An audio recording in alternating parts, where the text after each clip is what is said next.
Hi and welcome to another DJ Tech Direct video. Today we're going to be looking at the brand new Pioneer DDJ SZ.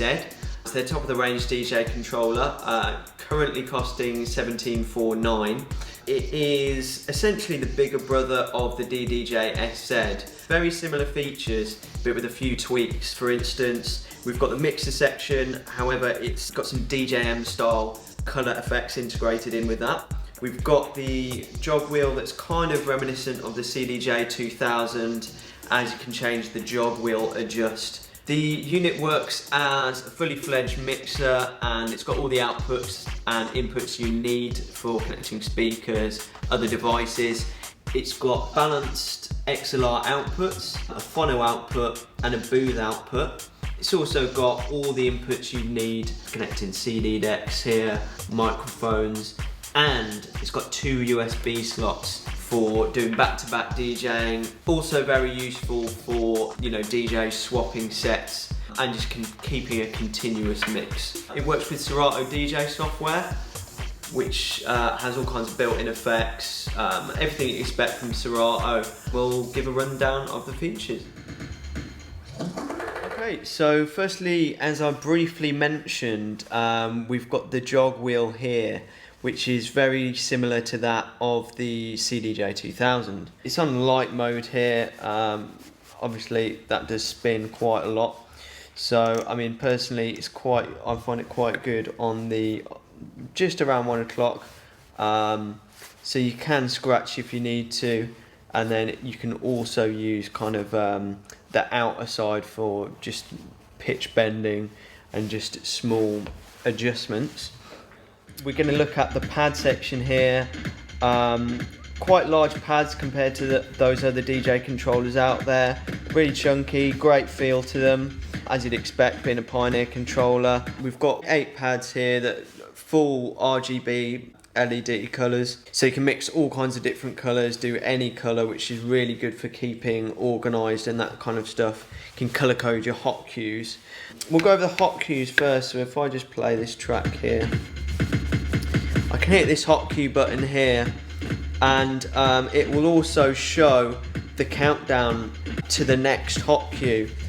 So I'm using this second hot cue here, and this red ring around the outside is counting down to hot cue 3, and the same for hot cue 4.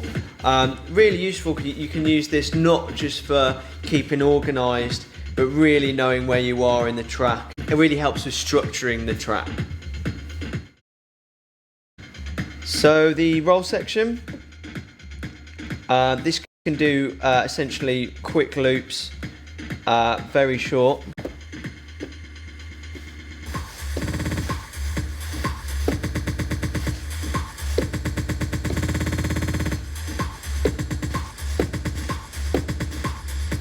Great for rearranging the track, keeping things fresh.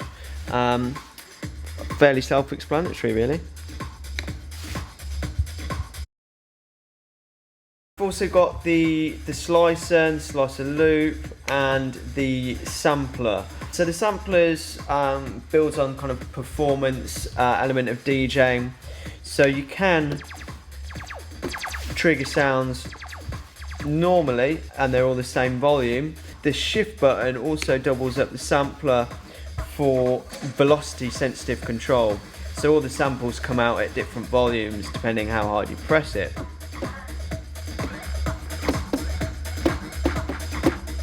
So it's great if you're using, we've got a hi-hat sample, let me just play that.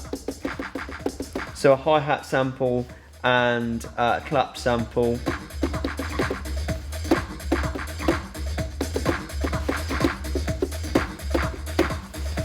You can play along a bit, and it will also pick up the different pressures, giving a more performance kind of style. This is the sampler view we've got here. So literally just a case of dragging and dropping your samples on there. This is kind of the play section, so you can have it playing constantly as a loop. If I put it on that section, different ways to play the sample. Obviously the main thing is controlling it via the pads, but as you can see the waveforms, just to see exactly what you're playing here. As well as kind of having sections on the shift functions here for cue loop, save loop, slicer loop. We also have an auto loop section here. So I've just enabled it there just by hitting auto loop. And I've enabled it again. From there, I can half it. Or make it twice as long just using that button. There is a traditional kind of in and out, like a manual loop there. To be honest, the auto loop works really well, perfectly in sync. So you'd probably use it that way. Like most of the controls on the DDJ SZ, the shift function doubles up each control.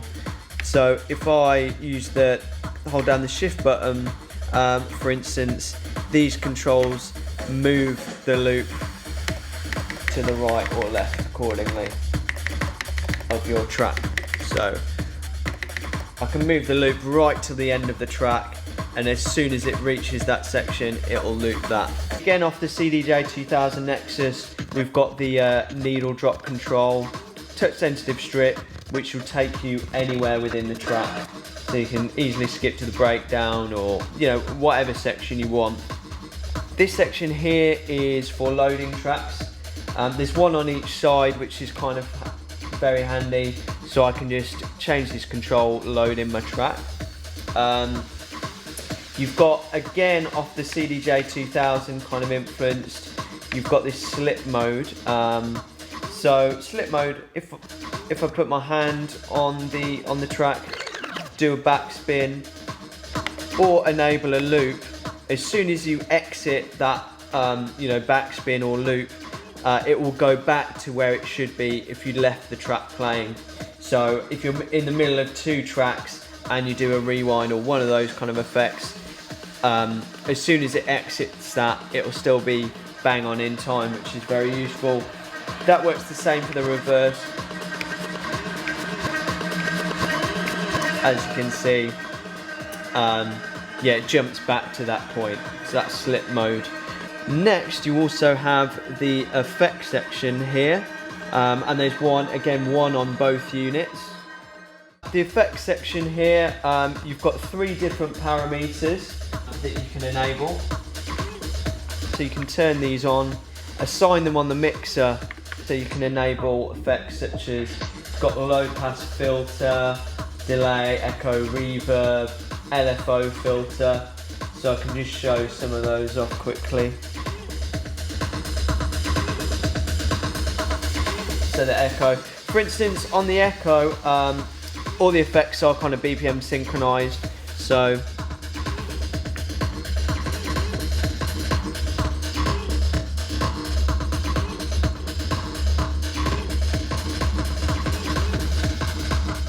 you can do different kind of from triplets right the way to kind of 16th note echoes to cause different rhythms within your track. So you can combine 3 different effects per unit.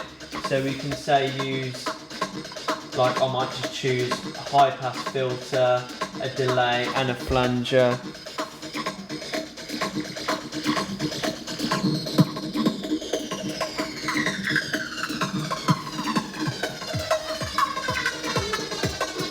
So you can blend those effects together as you wish, just to create variation, and they're all BPM synchronized.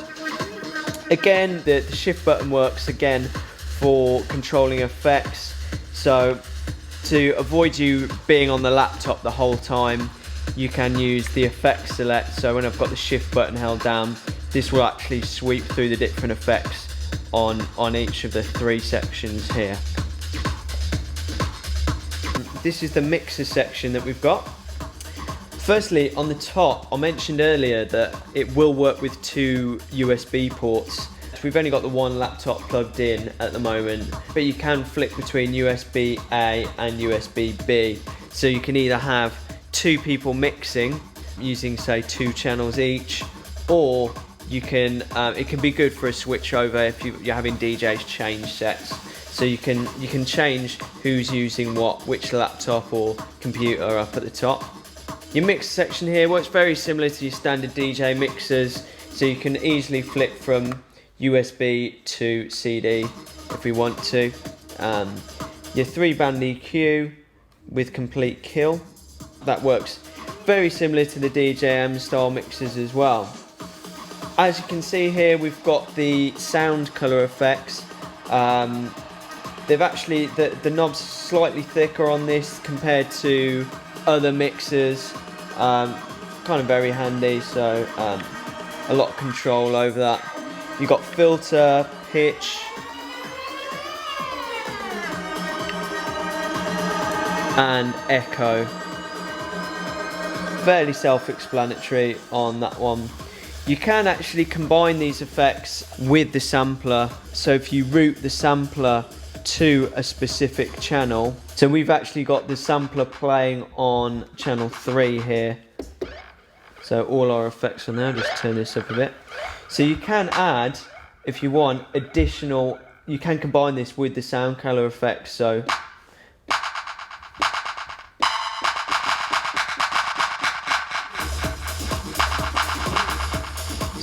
when you're using it in the mix, great for adding kind of another dimension just to your performance style. So you can use echo and kind of the jet effect.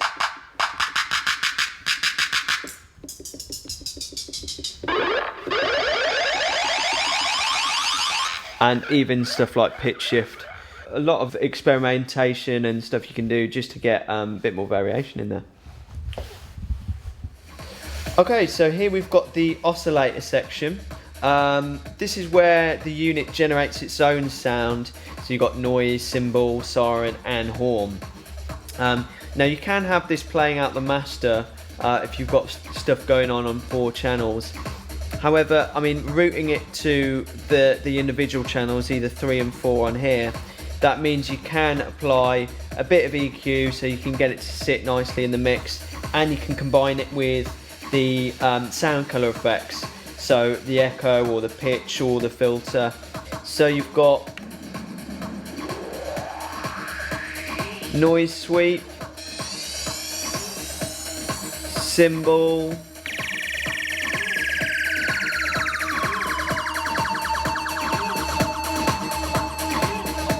the siren, which I think works really well, and the horn. So if we want to combine them with the echo again, all I have to do is move that either counterclockwise or clockwise. Might want to take a bit low end out of it, and then it sits kind of better with the track.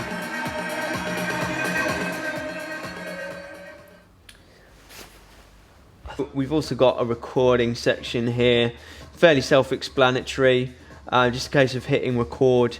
Now you can also record mix, which is everything going through the unit. So if you've got CD decks or vinyl plugged into it, it's going to record everything essentially coming out the master. You've also got channel 1, 2, 3, 4 that you can record. Useful maybe if you want to record a vocal or even backing up old vinyl CD, that kind of thing, and it'll save it in high quality WAV or MP3. Okay, that's pretty much the DDJ SZ in a nutshell. If you want to see more, make sure you come in store, follow us on Twitter at DJ Tech Direct, and like us on Facebook, facebook.com/DJ Tech Direct.